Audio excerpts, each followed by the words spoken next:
Seigneur, parce que physiquement, toi-même, tu vois bien que tu fais des mouvements. Physiquement, le monde autour de toi voit effectivement que tu fais des mouvements. Tu quittes chez toi et tu arrives à un lieu et dans ce lieu, tu passes des heures en train de faire une activité. Amen. Et là, tout de suite, tu peux même toi-même être convaincu que je suis en train de servir le Seigneur. Ce qui n'est pas faux, ce qui est vrai. Parce que nous servons le Seigneur avec le corps que nous avons. Amen. Et notre corps, il est physique, ce n'est pas mauvais, alléluia. Mais ici, je suis en train de nous interpeller ce matin, que lorsque nous venons à ce culte désormais, c'est un culte où nous voulons de façon pratique, nous, montrer, voir comment on sert Dieu. Alléluia. Et je suis en train de dire que tu ne peux pas prétendre servir Dieu si tu n'apprends pas déjà à te connecter à Dieu. Yes. Yeah. Te connecter à Dieu, faire un avec Dieu, apprendre à te présenter devant Dieu, apprendre à quitter, à sortir de ton environnement naturel, à sortir de ton environnement physique et te présenter devant Dieu. C'est-à-dire quand tu es en train de rendre un service, ton esprit se tient devant Dieu et ton service il est spirituel. Alléluia. Amen. Yes. Parce que si tu n'apprends pas ça, si tu ne développes pas ça, si tu ne connais pas la route spirituelle qui te met devant le trône de la grâce où est assis le Seigneur de gloire, si tu n'as pas appris à te déplacer, si tu n'as pas appris à quitter ton corps et arriver devant celui qui est digne de louange, c'est lui qui a été trouvé digne d'ouvrir le livre et d'en rompre les sceaux. Jean nous informe qu'il est assis à la droite de Dieu le Père. Si tu n'as pas appris à te déplacer dans l'esprit et d'arriver là-bas, tu seras le seul ce jour qui dira « Je ne t'ai jamais connu ». Parce que notre relation avec le Seigneur ne sera jamais une relation physique. Alléluia. Le Seigneur ne nous connaît pas dans le monde physique, il nous connaît dans le monde spirituel. Donc quand il dit, je ne t'ai jamais connu, mais il dit, mais comment ça? J'ai prêché en ton nom, j'ai prophétisé en ton nom, j'ai guéri les malades en ton nom. Il dit non, tout ça là, c'était des activités physiques. Mais dans l'esprit, je ne te voyais jamais devant moi. C'est pourquoi tu dois te battre avec toi-même. Tu dois connaître la route qui mène vers le Seigneur. Tu dois connaître la route qui t'introduit, qui te présente devant le trône de la grâce. Je t'en supplie, bats-toi avec toi-même pour connaître ce chemin.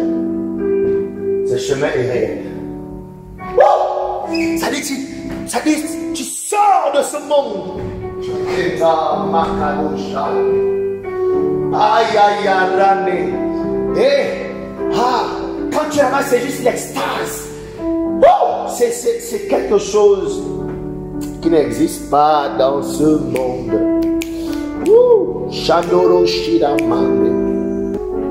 Vous savez, je vous dis toujours que nous sommes rentrés dans les prophéties des temps de la fin. Et l'une des prophéties des temps de la fin, la Bible dit que l'amour de plusieurs va se refroidir. Certains abandonneront la foi. Ce qui est triste, c'est qu'ils n'abandonnent pas seulement la foi, mais ils abandonnent la foi pour s'attacher aux doctrines des démons. Et je peux clairement voir dans le christianisme de notre temps, c'est vrai que je suis aussi dans ce temps, mais depuis 2009, j'ai donné ma vie au Seigneur. Le groupe de personnes que j'ai connues, que j'ai fréquenté, le groupe des chrétiens que j'ai fréquenté, le groupe de chrétiens que Dieu m'a permis de rencontrer, n'a rien à voir avec le groupe de chrétiens qui se rassemblent dans les églises aujourd'hui. Je Je ne sais pas ce qui se passe, mais je pense que c'est lié aux prophéties des temps de la fin. Que la Bible dit que la sainte doctrine ne sera plus supportée.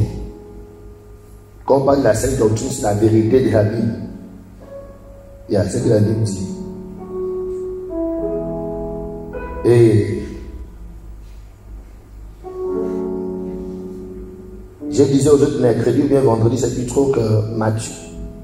Dans le livre de Osée 4:6, la Bible dit que il a dit à Zorobabel, monsieur, l'œuvre que je t'invite à bâtir, ce n'est ni par la force, ni par l'intelligence, mais c'est par le Saint-Esprit. Donc, l'Église se fait par le Saint-Esprit. Et lorsqu'on parle de l'Église, on fait allusion à un groupe de personnes. On fait allusion à un ensemble de personnes qui ont décidé de croire que Jésus est Dieu. Un groupe de personnes qui a décidé d'accepter que Jésus-Christ est le Fils de Dieu. Donc c'est ce groupe-là qu'on appelle Église. Ça veut dire que toi-même, tu es une partie de l'Église. Et la Bible nous dit que l'Église se bâtit par le Saint-Esprit.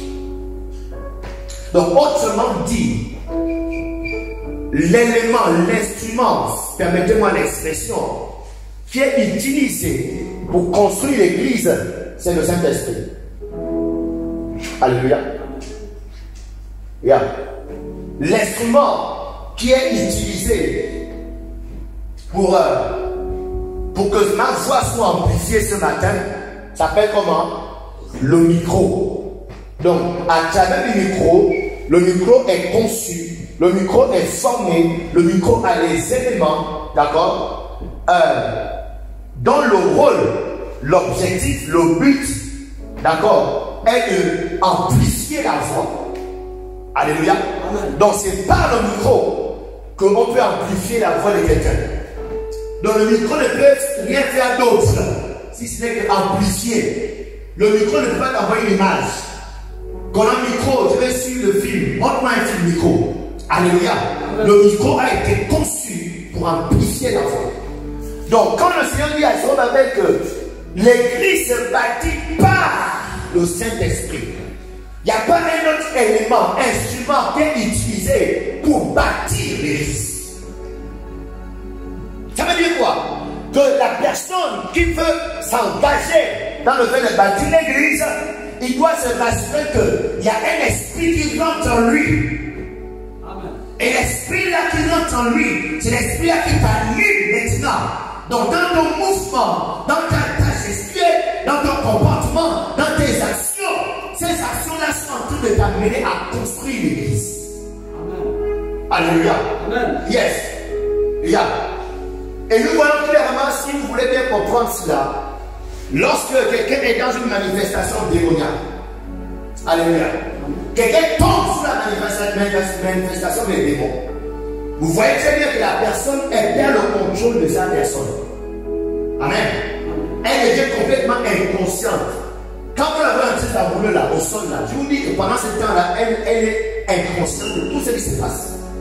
C'est pourquoi malgré le vêtement qu'elle porte, malgré les cheveux, malgré qu'elle a fait cette mèche le matin, elle est capable de tirer ces mèches-là, tirer ces cheveux-là, les enlever, ça veut dire se froisser, s'enrouler dans la boue. Pourquoi? Parce que pendant cette période de la manifestation, elle perd le contrôle. Elle a perdu le contrôle de son intelligence, le contrôle de sa raison. Alléluia. Regardez, il dit quoi? Zorobabel, le Saint-Esprit doit rentrer en toi.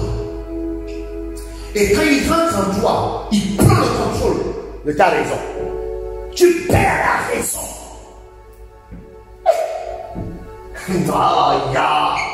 Aujourd'hui, les chrétiens sont trop conscients de leur vie, trop conscients de leurs problèmes, trop conscients de leurs difficultés, sois conscient de leurs défis, sois conscient de leur avenir, sois conscient de leur famille, sois conscient de leurs enfants, sois conscient de leurs études, sois conscient de leur travail, sois conscient.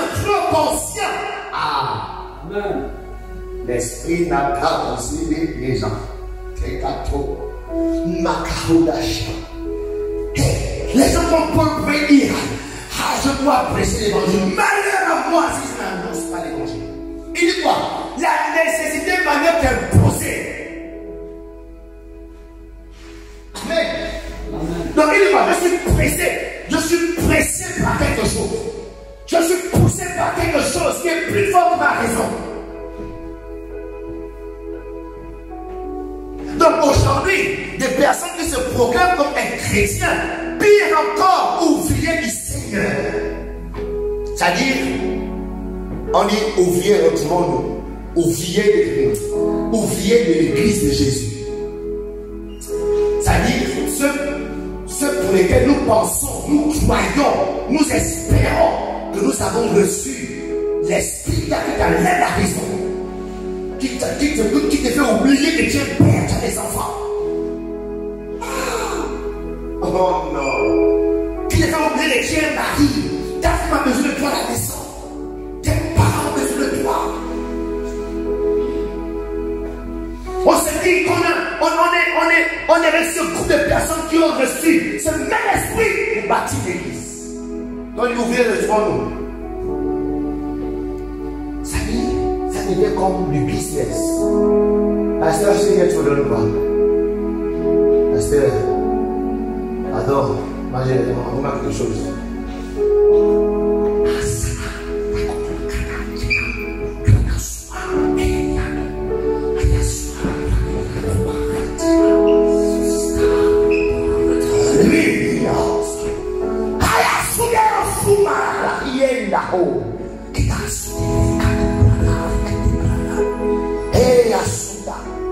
Jésus vient dans ton église.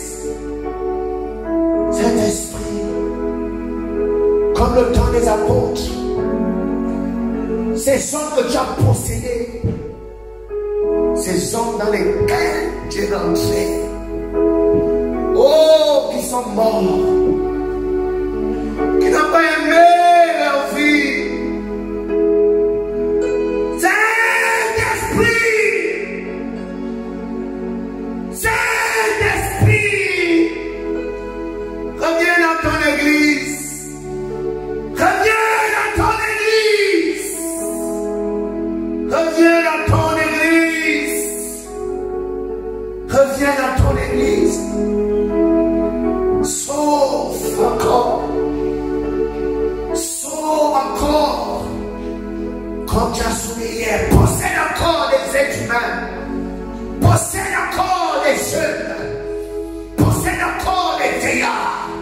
Comme tu l'as fait hier avec les apôtres, comme tu l'as fait hier avec les patriarches qui nous ont dévancés, avec des hommes de Dieu, des hommes comme le révérend Pierre Gaëtan, des hommes qui étaient prêts à faire la prison, prêts à être jetés dehors par leurs parents, prêts à être jetés par leurs époux, jetés, chassés par leurs épouses, parce qu'ils étaient habités par un esprit.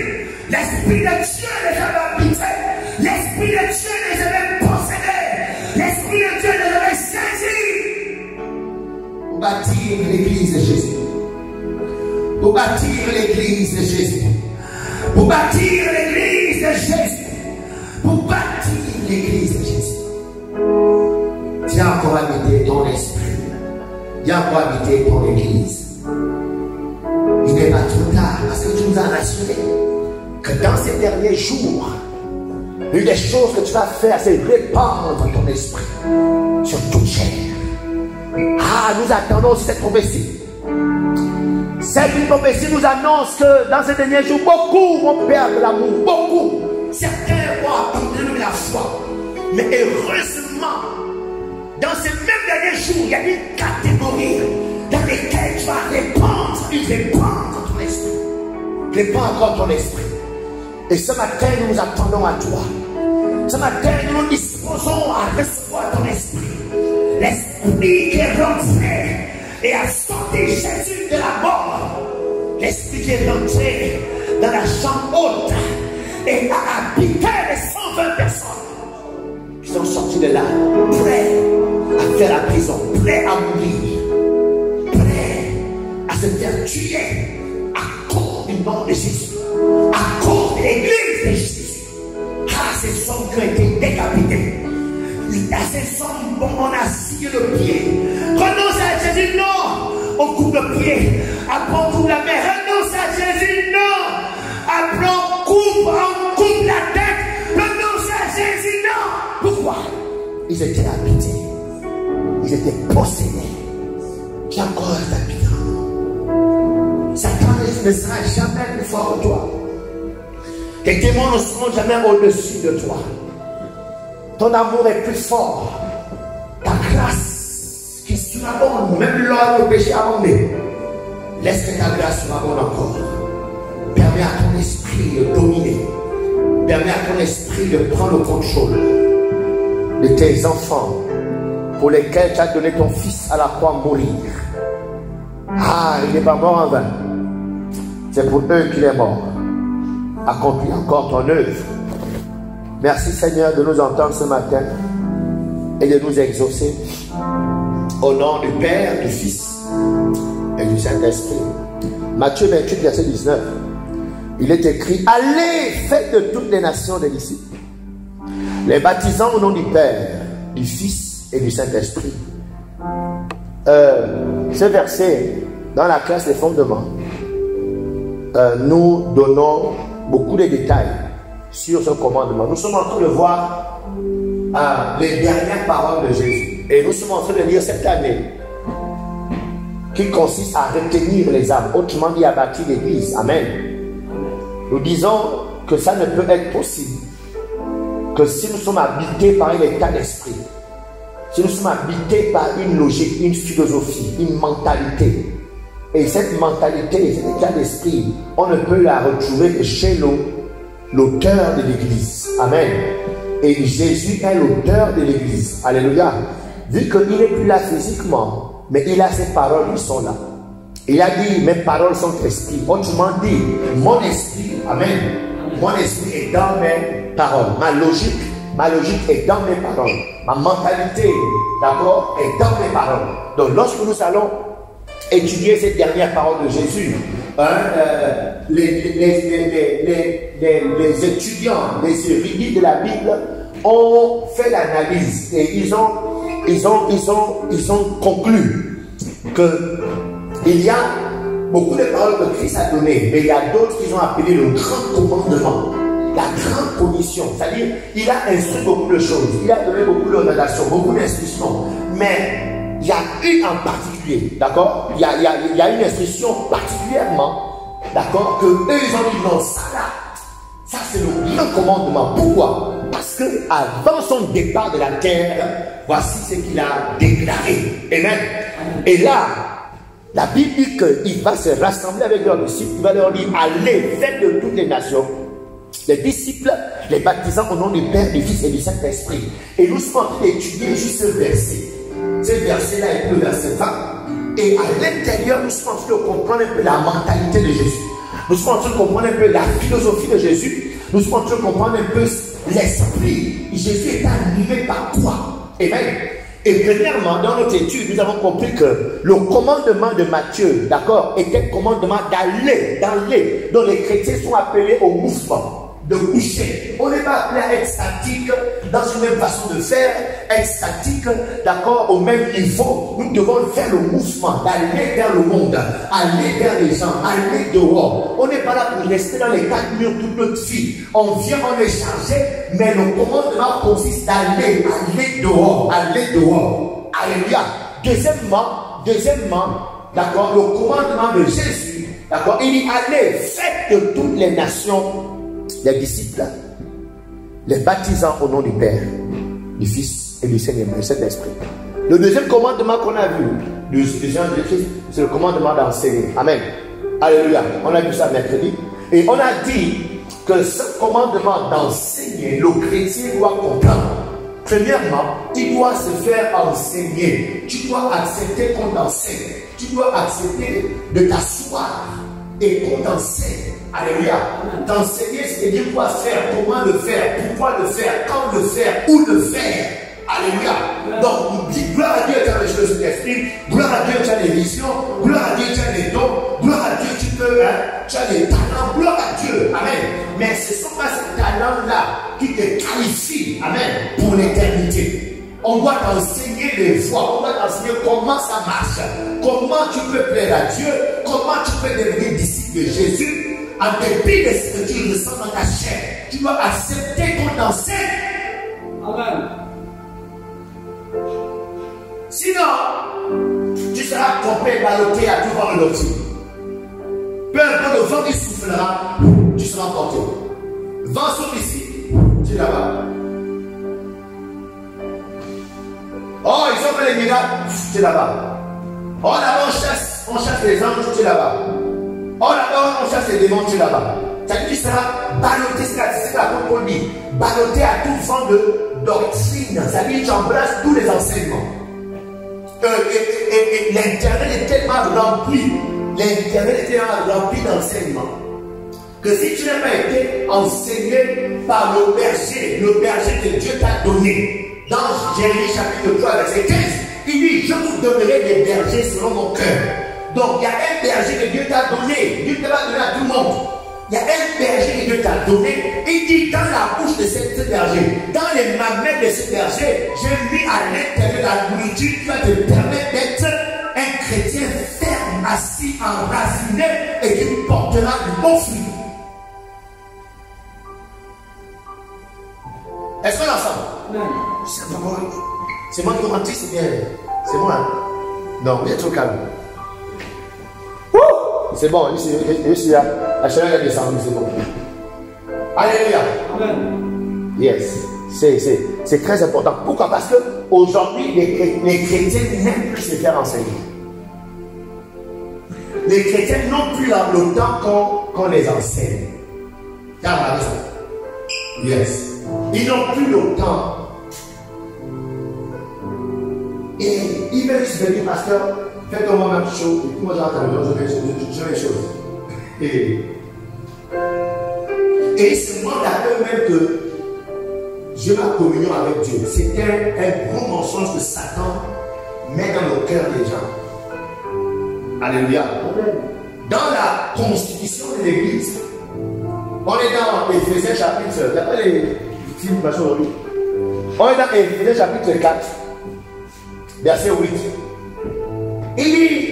Il a fait les dons aux hommes. Hein?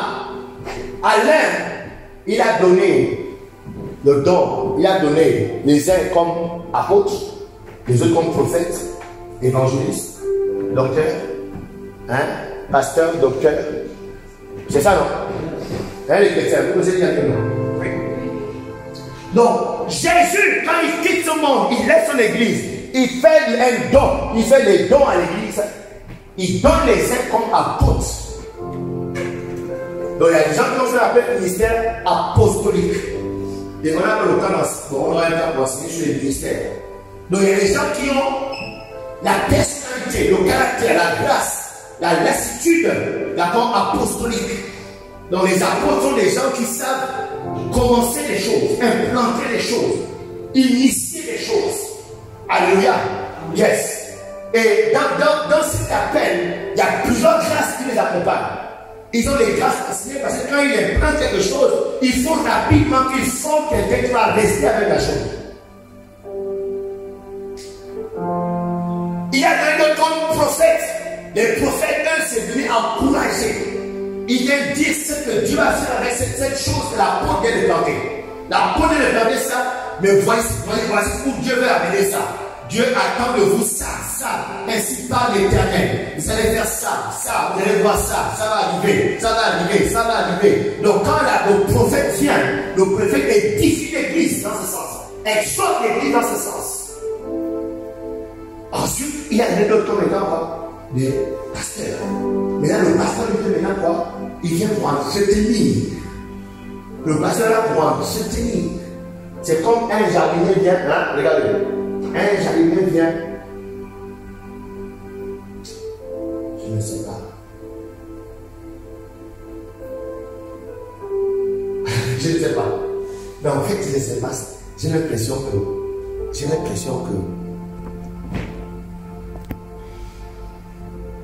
vous enseignez 30 minutes, ça devient trop court pour moi. Hein? Donc ça devient, il y a tellement de choses dans mon esprit. En fait, 30 minutes, ça devient trop court. Et c'est puissant. Ça me fatigue. Vous voyez un peu. Parce que c'est qu'il faut arrêter. Alors que là, je ne suis pas à la réflexion. Je suis juste en train de planter le décor pour mettre le message. Et là, je vais aller regarder. Je vois un peu. Dans cette école que je suis censé normalement. Je suis devenu de nouveau. Je suis arrêté. Amen. Amen. Ok, regardez un peu l'image. Le jardinier vient. Disons que le jardinier c'est l'apôtre. Amen. Vous voyez un peu. Le jardinier c'est l'apôtre. Il plante la fleur. Amen. Et maintenant, le prophète, est-ce que là, qui sera prophète là? Je vais sentir le prophète dans ce sens-là. Mais bref, on veut voir le pasteur. Hein? Voilà, il est parfumé. Amen. Ok. Maintenant, quand le jardinier a planté là, est-ce qu'il reste là? Il est parti, tu l'as payé, il l'a planté.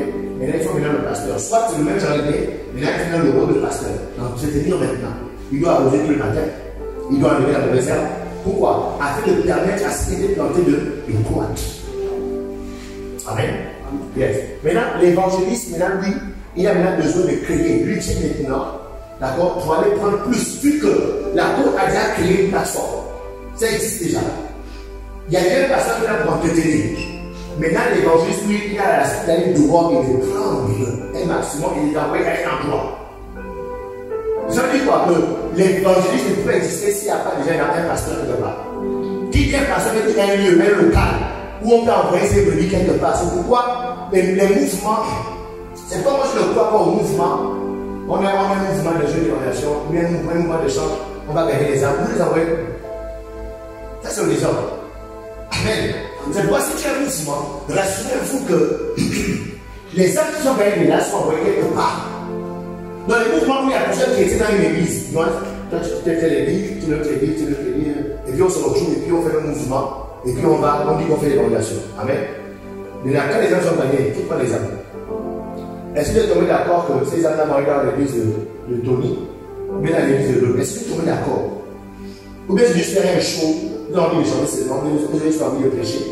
Est-ce que vous comprenez un peu? Donc avant d'aller dehors, il faudra pas avoir un lieu où recevoir les gens qui arrivent. Amen.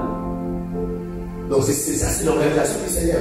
Maintenant le docteur, amen, parce qu'on a parlé du pasteur, maintenant le docteur, on a commencé l'évangéliste. Le docteur maintenant, c'est lui maintenant qui fait asseoir l'église dans la doctrine.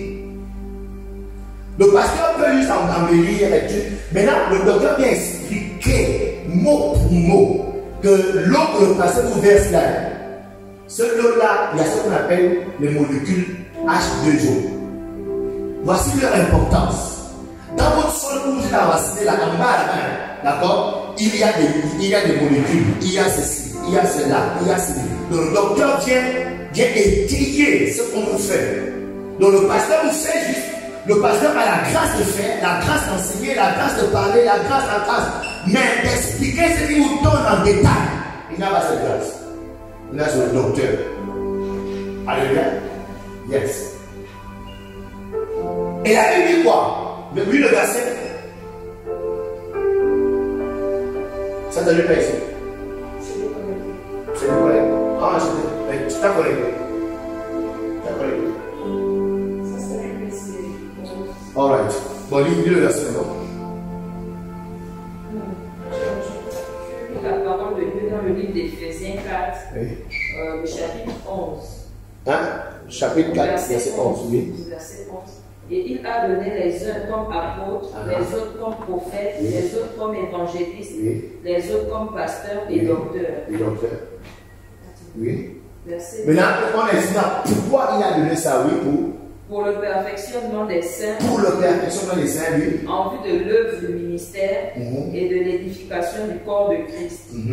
jusqu'à ce que nous soyons tous parvenus à l'unité de la foi et de la connaissance du Fils de Dieu, à l'état d'homme fait, à la mesure de la stature parfaite de Christ. Amen. Donc ici, donc les ministères, les dons, alléluia. Donc en fait, je le disais, c'est pour dire que ne sois pas trompé par le fait que j'ai ma communion avec Dieu.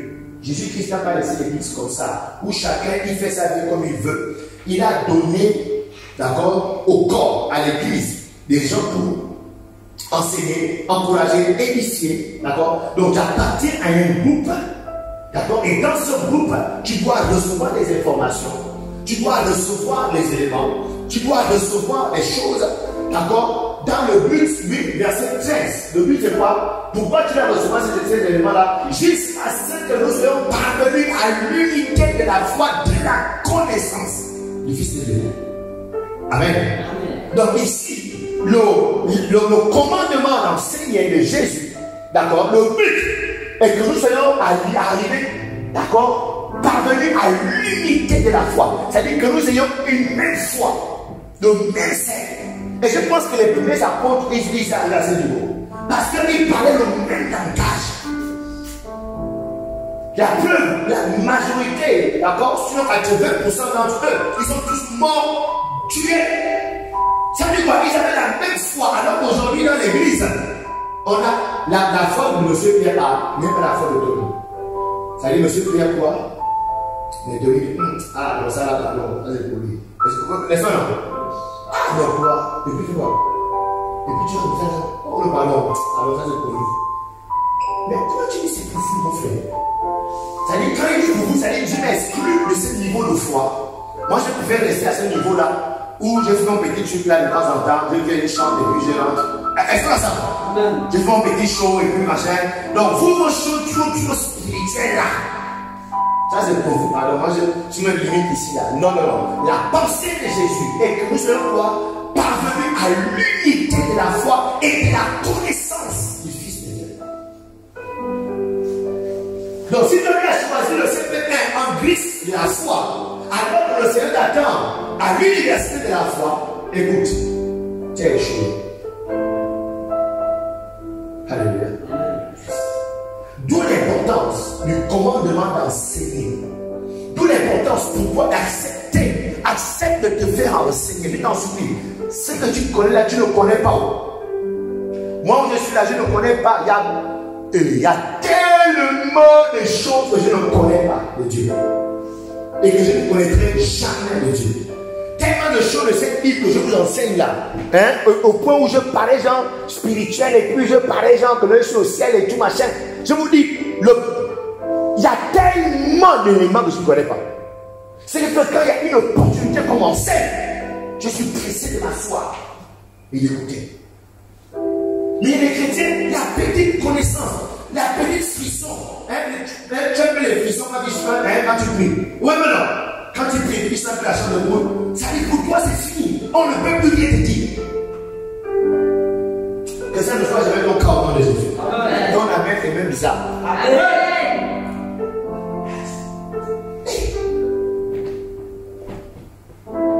Donc c'est très important dans ce commandement que le Seigneur donne. Le commandement d'enseigner. Et dès que toi tu as fini de faire enseigner, tu dois comprendre que tu es appelé à enseigner. Alléluia. Ce n'est pas une affaire que c'est le pasteur qui dirige les choses et tout. Là, par exemple, l'école de fondement, là, la prochaine promotion, ce n'est pas moi qui vais la diriger. Je vais choisir quelqu'un qui va tenir cette classe. Pourquoi? Ce n'est pas. La paix d'enseigner, c'est tous les chrétiens. Tous les chrétiens ont été appelés à enseigner. Le commandement qu'il a donné, c'est assis, crois en lui. Vous allez enseigner les gens. Si on t'a enseigné que tu as compris, tu dois bien enseigner les personnes. Ça, c'est une vraie église. Ça marche comme ça, une vraie église. Ce n'est pas une église où il y a un toutouro, il est le manpower. C'est lui qui connaît tout, c'est lui qui voit seulement, c'est lui qui prédit seulement, c'est lui qui chasse les démons, c'est lui qui fait seulement tout. Non, non, non. Ça, c'est pas l'église de Jésus. Dans l'église de Jésus, chacun joue une partition. Chacun peut faire ce que l'autre ne peut pas faire. C'est le papier que je t'ai donné. Ça, je suis Alléluia. Est-ce qu'on est ensemble? Je disais que si j'ai fini à 9h30, Ça montre que j'ai connais le nouveau. Donc cette parole que j'ai donnée là, ça me condamne. Je ne vais pas lui dire ça. Mais là, comme j'ai dit ça, j'ai pas la parole. Alléluia. Bref, donc ça c'était un rappel de ce dans le mercredi. Mercredi prochain, on va continuer. Mais aujourd'hui, je vais nous enseigner sur le commandement de baptiser. Il dit quoi? Allez, faites de toutes les nations des disciples, les baptisant au nom du Père, du Fils et du Saint-Esprit. Le terme de baptiser là, ça n'a rien à voir avec ce qu'on connaît du baptême. Le baptême, on t'amène la plante, te plonge. Bien le baptême, tu pries en langue. Mais ça n'a rien à voir. Rendez-vous mercredi. Est-ce qu'on peut se mettre debout? Je ne sais pas. Qu'est-ce que tu as capté depuis ce matin? Je ne sais pas. Ce que tu as capté. Parce que moi, je reste persuadé que. Vous savez, moi, l'une de mes méditations que j'ai souvent. J'ai dit, quand les disciples étaient dans la chambre haute,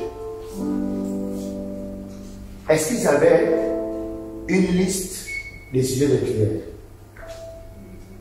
Quand les disciples étaient dans la chambre haute, est-ce qu'ils avaient les points que l'apôtre Pierre avait pour les enseigner? Les disciples avaient juste au cœur. Amen. Et quand le Saint-Esprit est descendu réellement, c'est le Saint-Esprit qui a donné à faire. Amen. Et je reste persuadé que, gloire à Dieu, il faut qu'on enseigne. On appelle l'enseignant, on appelle. Mais la vérité, c'est que l'enseignant, c'est le Saint-Esprit. La vérité, c'est que derrière, après tout cela, la quête de notre âme, la recherche ardente de notre âme, c'est la quête du Saint-Esprit. La recherche du Saint-Esprit. Le désir ardent. On m'a enseigné ce verbe. Moi, je suis